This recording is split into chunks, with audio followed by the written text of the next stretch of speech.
Hello guys, welcome back to Tumpa's blog কে। তো সবাই কেমন আছেন? আশা করি সবাই ভালো আছেন, আমিও ভালো আছি। আর এই দেখুন দুপুর দুপুর আমরা সবাই খেতে বসে গেছি। দেবাঞ্জনা গেছে স্কুলে, আর আমি, প্রিয়া, শ্যামল আর দেবাঞ্জনার বাবা খেতে বসেছি। তখন 1টা বাজে। আর প্রিয়ার হাজব্যান্ড আজকে অনেক মাছ এনেছে, সেই মাছগুলো আমি আপনাদেরকে শেয়ার করব। আর প্রিয়া আজকে একটা বুদ্ধি করে কাজ করেছে, সেটা হচ্ছে কি পানির বানিয়েছে বাড়িতে। পানিরটা কি করে বানিয়েছে সেটাও দেখাবো, আর পানিরের তরকারিটাও দেখাবো। তো চলুন দেখে নিন আজকে ভিডিওর মধ্যে কি কি আছে। আর এই দেখুন প্রিয়া আর আমি দুজনে মিলে মাছ বাছার জন্য চলে গেছি উঠানে, কারণ ওই জায়গাটা একটু বড় মতো, ওইখানটা খোলামেলা জায়গায়, ওখানটা মাছ বাছতে সুবিধা হবে। আর এই দেখুন এই যে ছোট ছোট মাছগুলো দেখাচ্ছি, এইগুলো হচ্ছে কুরচি মাছ। আর এই যে লাল লাল মাছ, এইগুলোকে এখানে বলে কোরা। আর এই মানে চিংড়ি মাছকে বলে কঞ্জে। তো এই মাছ কটা আমরা দুজনে মিলে সুন্দর করে বেছে ধুয়ে পরিষ্কার করে নেবো। চিংড়ি মাছগুলো অনেক বড় বড়ই ছিল। তো প্রিয়া বলল, দিদিভাই চিংড়ি মাছের মাথাও নেবো না, আর কোনো মাছের মাথা নেবো না। এই দেখুন আমরা মাথা সব কেটে বাদ দিয়ে দিয়েছি, দিয়ে পরিষ্কার করে ধুয়ে নিয়েছি। কারণ মাথা রাখতে গেলে অনেকটা বেশি সময় লেগে যাবে, আর সময় হাতে অনেক কম।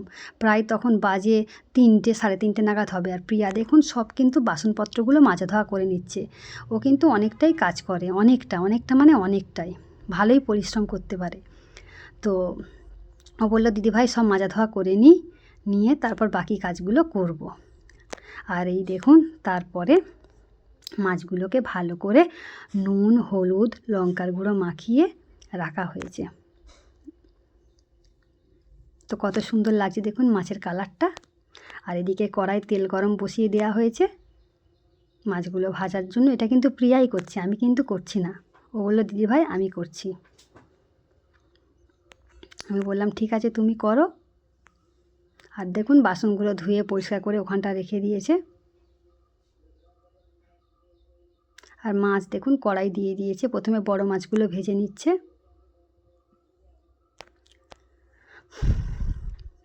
তো যে সকল বন্ধুরা আমাকে এখনও পর্যন্ত বন্ধু করেননি, প্লিজ ঝটপট করে বন্ধু করে নেবেন। আর এই দেখুন দেবাঞ্জনা এসে গেছে স্কুল থেকে। তখন তাহলে ভাবতে পারছেন যে 4টে বাজে, দেবাঞ্জনা 4টের সময় স্কুল থেকে আসে। আর যে সকল বন্ধুরা আমাকে এখনও পর্যন্ত বন্ধু করেননি, প্লিজ ঝটপট করে বন্ধু করে নেবেন। পাশে থাকা বেল বাটনটা অবশ্যই প্রেস করে দেবেন, যাতে নতুন নতুন ভিডিও যখনই আমি আপলোড করব তখনই আপনাদের কাছে পৌঁছে যাবে। আর হাইপটা একটু ডান করে দেবেন। তো চলুন দেখতে থাকুন, সঙ্গে থাকুন। এই দেখুন চিংড়ি মাছগুলো প্রায় ভাজা হয়ে এসেছে। মাছ ভাজতে একটু সময় লাগে। এখনও খানিকটা চিংড়ি মাছ আছে। আর এই দেখুন এদিকে কিন্তু মাছ ভাজাগুলো তুলে রেখেছে, সুন্দর করে মাছটা ভেজেছে। দেখুন কালারটা দেখুন কত সুন্দর লাগছে। আর এইদিকে ফুলকপি আলু যে মাছের ঝোল করেছিলাম সকালবেলার দিকে, ওকে বললাম একটু গরম করে নিতে। আর এই দেখুন ও ঘরোয়া পদ্ধতিতে পানির বানিয়েছে বাড়িতেই। 1.5 কিলো দুধ নিয়েছিলাম, সেই দুধের পানিরটা বানিয়েছে। মটর কড়াই দিয়ে, মানে পানির দিয়ে একটা রেসিপি হবে। তো পনিরটাও পিস করে করে কেটে নিচ্ছে। আর এই দেখুন দেবাঞ্জনার বাবা কাজ থেকে এসে রাস্তাটা পরিষ্কার করছিল। এর আগে আপনাদেরকে বলেছি যে রাস্তাটায় কত ঘাস জমেছিল, কারণ বর্ষাকালের জন্য ঘাস তুলতে পারার সময়ও হয় নাই, আর তুলতে গেলেও ভয় লাগে। সেই জন্য তো ওর বাবাকে বললাম যে তুমি এখন একটু একটু করে পরিষ্কার করতে থাকো, কারণ আমাদের সামনেই ওণম চলে আসছে। আর এই দেখুন প্রিয়া একটু হাঁটাচলা করছে। তো প্রিয়াকে বললাম, তুমি এদিকে তাকাও একটু। ও বলল, না দিদিভাই আমি সাইডে সরে যাই। তো দেবাঞ্জনার বাবা দেখুন ঘাস তোলার জন্য একটা কাভার এনেছে, হাতে পরে সেটা করছিল। আমি অনেক দিন আগেই বলেছিলাম ওইটা আনতে। আর এই দেখুন ফুলগুলো দেখুন কত সুন্দর লাগছে, সব চকচক করছে, কি সুন্দর সন্ধ্যাবেলা। এটা কিন্তু সন্ধ্যার মুহূর্তে। আর এই দেখুন দেবাঞ্জনার বাবা ওদিকে হাত পা ধুচ্ছে। খুব পরিশ্রম করেছে, সারাদিন কাজ করার পর ঘাস তোলা কি আর 4টিখানি কথা। তো এই দেখুন ওর বাবাকে বললাম তুমি একটু দাঁড়াও। আর এই হাতের এই গ্লাভসগুলো কিনে এনেছে ঘাস তোলার জন্য। আমাদের এখানে প্রচুর ঘাস হয়, যার জন্য বলেছি একটা কাভার অবশ্যই দরকার। আর এই দেখুন পনিরের তরকারি বানানোর জন্য সব কিছু কেটে নিয়েছে, রেডি করে নিয়েছে। এদিকে গ্রিন টিও রেডি, প্রিয়ার আমার। এদিকে পনিরটা ভাজছে। আর এই দেখুন কড়াতে 5 ফোড়ন, তেজপাতা, শুকনো লঙ্কা এইসব আরে দিয়েছে। এর মধ্যে এবার ধনেপাতা, টমেটো, কাঁচা লঙ্কা, আদা রসুনের গ্রেট করা এগুলো সব দিয়ে দেবে আস্তে আস্তে।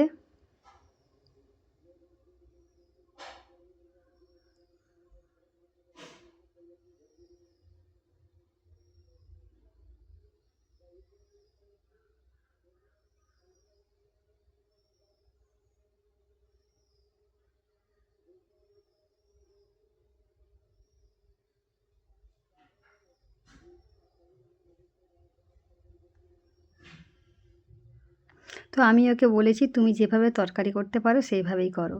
আর এই দেখুন মশলাটা কষানো হয়ে গেছে। এবার এর মধ্যে পরিমাণ মতো জল দিয়ে দেবে।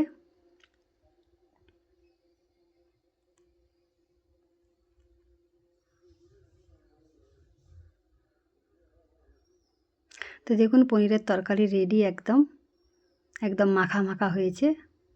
ঘরে বানানো পনির দিয়ে, মটর কড়াই দিয়ে মটর পনির। কেমন হয়েছে বন্ধুরা অবশ্যই জানাবেন কমেন্টের মাধ্যমে। প্রিয়ার হাতের রেসিপি।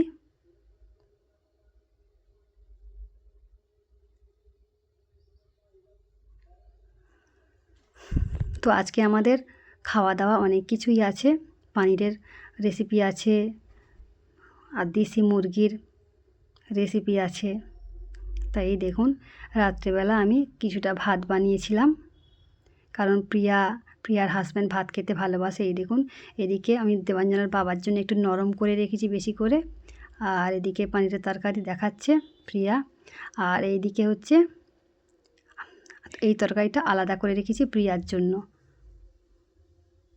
দেবাঞ্জনার বাবা একটু গলা গলা খেতে পছন্দ করে। আর এই দেখুন এদিকে কিছু রুটিও আছে। আর এই দেখুন বন্ধুরা আমরা কিন্তু সবাই খেতে বসে গেছি। মাংসর তরকারি, পনিরের তরকারি, আর একটা কী ছিল মনে নেই অতটা। তো গাইস আমরা তো রাতের ডিনার কমপ্লিট করে তারপর বাসন মাজা ধোয়া করে নিয়েছিলাম। তারপর এই জায়গাটা পরিষ্কার পরিচ্ছন্ন করে দেবাঞ্জনার বাবাকে বিছানা করে দিয়েছিলাম। তো আমাদের প্রায় শুতে শুতে 11টা থেকে 12টা বেজেই যায় প্রতিদিনই। কারণ বেশিরভাগ সময় কি হয়, শ্যামল রাত্রি করে আসে আর ও সেই সময় মাছ আনে কিছু অল্প করে। তো আমার ফ্রিজ না থাকার কারণে মাছগুলো আমাকে বাছা ধোয়া করে ভেজে রাখতে হয়, সেই জন্য আমাদের একটু দেরি হয়। কিছু করার নেই বন্ধুরা, পরবর্তী সময় ভাবছি একটা ফ্রিজ নেব, কিন্তু এখন নিতে পারছি না। তো চলুন বন্ধুরা আজকের এর ভিডিও আমি প্রায় শেষ করতে চলেছি। তো সকল বন্ধুকে আমার অনেক অনেক ভালোবাসা। যারা আমাকে ভালোবেসে আমার পাশে আছেন, পাশে থাকবেন। আর যে সকল নতুন বন্ধু আমার এই ভিডিওটা দেখছেন প্লিজ একটা লাইক দেবেন, কমেন্ট করবেন, আর সাবস্ক্রাইব করে দেবেন, আর একটা হাইপ করে দেবেন প্লিজ। তো চলুন আজকের মতো সবাইকে টাটা বাই বাই। সবাই ভালো থাকবেন, সুস্থ থাকবেন।